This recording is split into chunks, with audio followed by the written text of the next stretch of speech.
This video is brought to you by 5paisa.com. Download the app now. Job interview में क्या जवाब दोस्तों ने दिए थे? लाइफ में जब सब कुछ खुद के दम पर किया है तो इन्वेस्टमेंट क्यों नहीं? अब करो सेल्फ इन्वेस्टमेंट स्टार्ट। डाउनलोड करो 5 पैसा ऐप और खोलो अपना फ्री डीमैट अकाउंट। यूज करो कोड INVEST200। निवेश करना हुआ आसान और फायदेमंद। भारत की सरकारी टेलीकॉम कंपनियां यानी BSNL और MTNL कर्मचारियों की खोज में लगी है।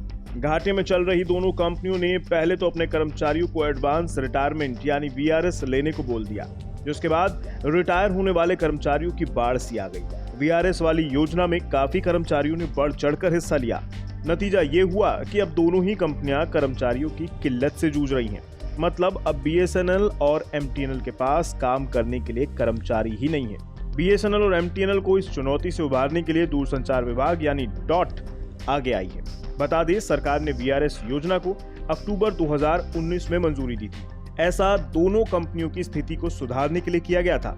सरकार की ये योजना दोनों कंपनियों की आर्थिक स्थिति को सुधारने के लिए तो सही थी, लेकिन इस VRS योजना से जो मैन पावर की कमी हुई उसका क्या?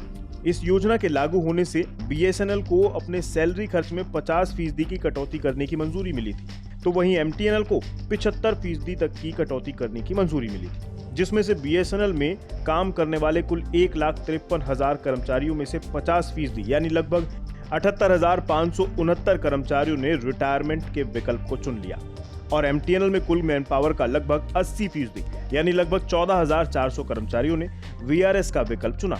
यानी अब तक लगभग 93,000 अधिकारी और कर्मचारी VRS के लिए आवेदन कर चुके हैं। इसका असर अब साफ दोनों कंपनियों पर दिख रहा है, कर्मचारियों की किल्लत के रूप में।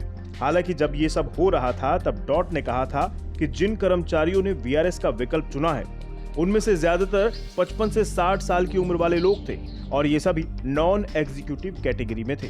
लेकिन अब इस परेशानी से दोनों कंपनियों को निकालने के लिए DOT इस बात पर विचार कर रही है कि क्या जिन कर्मचारियों ने VRS का विकल्प चुना था उन्हें सलाहकार के रूप में फिर से काम पर रखा जा सकता है।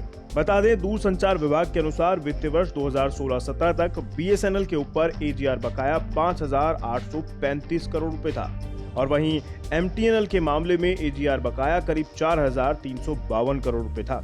इसमें ब्याज, जुर्माना और जुर्माने पर ब्याज शामिल है, यानी कुल बकाया करीब 10,187 करोड़ रुपए का है। ये कर्ज जैसा था आज भी वैसा ही बना हुआ है। इसमें से कोई रकम अभी तक चुकाई नहीं गई है। दोनों कंपनियों पर इतने कर्ज का बोझ होना, ऊपर से काम करने वाले लोगों का भी ना होना। फिलहाल DOT मुख्यालय इस बात पर असमंजस में है कि कंसल्टेंट के तौर पर VRS लेने वाले BSNL और MTNL स्टाफ की भर्ती की जाए या नहीं, क्योंकि जो पहले ही VRS लेकर सेवानिवृत्त हो चुके हैं, क्या उन लोगों को दोबारा कंपनी से जोड़ा जाना चाहिए?